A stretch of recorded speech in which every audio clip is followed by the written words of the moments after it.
ত্রিপুরা রাজ্যের গন্ডাছড়া কৃষি মহকুমার অন্তর্গত নারকেলকুঞ্জ এলাকার নোয়াপাড়া গ্রামের একজন আদিবাসী যুবক রাহুল চাকমা চাষাবাদকে পেশা হিসেবে বেছে নিয়ে আজ একজন সফল এবং প্রতিষ্ঠিত কৃষি উদ্যোক্তায় পরিণত হয়েছেন। দীর্ঘদিন ধরে আম চাষের সঙ্গে যুক্ত রাহুল চাকমা সরকার প্রদত্ত বিভিন্ন কৃষি সহায়তা এবং সুযোগ সুবিধা গ্রহণ করে নিজের কৃষি জীবনকে সার্থক করে তুলেছেন। সম্প্রতি কৃষি মহকুমার আধিকারিকরা রাহুল চাকমার বাগান পরিদর্শনে যান। তারা বাগানের সার্বিক অবস্থা দেখে সন্তোষ প্রকাশ করেন এবং আগামী দিনে আরও উন্নত কৃষি প্রযুক্তি ও সহযোগিতার আশ্বাস দেন। বর্তমানে রাহুল চাকমার বাগানে প্রতিদিন 15 থেকে 20 জন শ্রমিক কাজ করছেন, যা এলাকার মানুষের কর্মসংস্থানেও গুরুত্বপূর্ণ ভূমিকা রাখছে। রাহুল চাকমা আমাদের সংবাদ মাধ্যমকে জানিয়েছেন যে আগামী বছর তিনি বাগানে আরও অধিক পরিমাণে ফলনের পরিকল্পনা করছেন। শুধু আম নয়, তার বাগানে বর্তমানে লেবু এবং লিচু চাষও চলছে, যা বাগানের বৈচিত্র্য এবং অর্থনৈতিক সম্ভাবনা বাড়িয়েছে। চাষাবাদ নিয়েই সারাদিন ব্যস্ত থাকেন এই পরিশ্রমী কৃষক। তিনি রাজ্যের কৃষি দপ্তরের কাছে বিশেষভাবে অনুরোধ করেছেন যেন তার বাগানের জন্য পর্যাপ্ত পরিমাণে সার, উন্নত মানের বীজ এবং সেচের জন্য উপযুক্ত জলের ব্যবস্থা করা হয়। এইভাবে রাহুল চাকমার মতো কৃষকরা রাজ্যের কৃষি উন্নয়নে এক উজ্জ্বল দৃষ্টান্ত স্থাপন করছেন। সরকার ও কৃষি দপ্তরের সহযোগিতায় তার মতো উদ্যোক্তারা আগামী দিনে ত্রিপুরার কৃষিকে আরও সমৃদ্ধ ও টেকসই করে তুলবেন বলে আশা করা যায়। নতুন ভ্যারাইটি এগুলো ধরলে তারপর তো বুঝতে পারবো আমি। সরকারের থেকে কি সুযোগ পাইছেন? সরকার থেকে শুধু জলের সুযোগ পাইছি। দেশে শুধু মানে 500 লিটারের একটা সিমটেক, আর ওই যে লাইনটা দেশে অর্ধেক। লাইনটা অর্ধেক দিছে। হ্যাঁ। আপনার কি দরকার আছে? আমার দরকার আছে এখন জলের ব্যবস্থা, সার এবং কি ওষুধ। ধরবে সার আর ওষুধ। হ্যাঁ, আচ্ছা।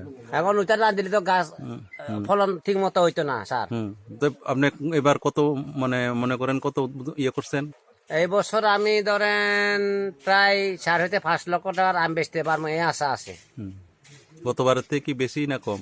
গতবারে তো আমি বেচছি মাত্র 5 লক্ষ, এই বছরে তো 1 লক্ষ টাকা বাড়ছে। 1 লক্ষ বাড়ছে না?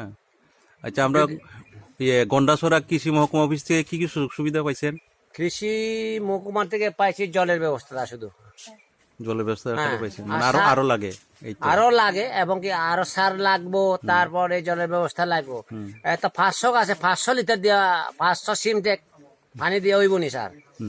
আপনি এই বাগানটা কোন জায়গায়? এটা হচ্ছে নারিকেল কুঞ্জে। নারকেলকুঞ্জ কোন জায়গায় এটা?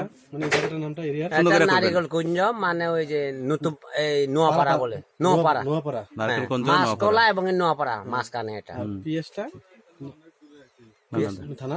থানা হচ্ছে ইয়াতে, এই যে গন্ডাছড়া। আচ্ছা, আপনার কতজন লেবার ডেইলি কাজ করে? দিল্লি আমার প্রায় 6 থেকে 7 জন, 8 জন, 10 জন। এখন যে সময় যে ধরনের লাগে, যেমন আজকে লাগাইছি আমি 10 জন। এখন আমার 200 নাম দিয়ে লাগবো। তো মানে কত মাস আপনার এই আম বিক্রি বাট্টা চলে? এখন 2 মাস চলে না? 2 মাস হতে 2.5 মাস চলে। আর বাকি সময় কিভাবে চলে? বাকি সময় আমার বড়ই আছে, তারপরে যে এই ওটা কি বলে আমরা আছে টুকটাক, এই সময় এগুলো বেশি আর কি। আমরা বাগান কোন দিকে? সব গাছের মাঝখানে মাঝখানে স্যার। আপনার নাম জানি কি আবার বলেন? রাহুল চাকমা। রাহুল চাকমা, হ্যাঁ, ঠিক আছে।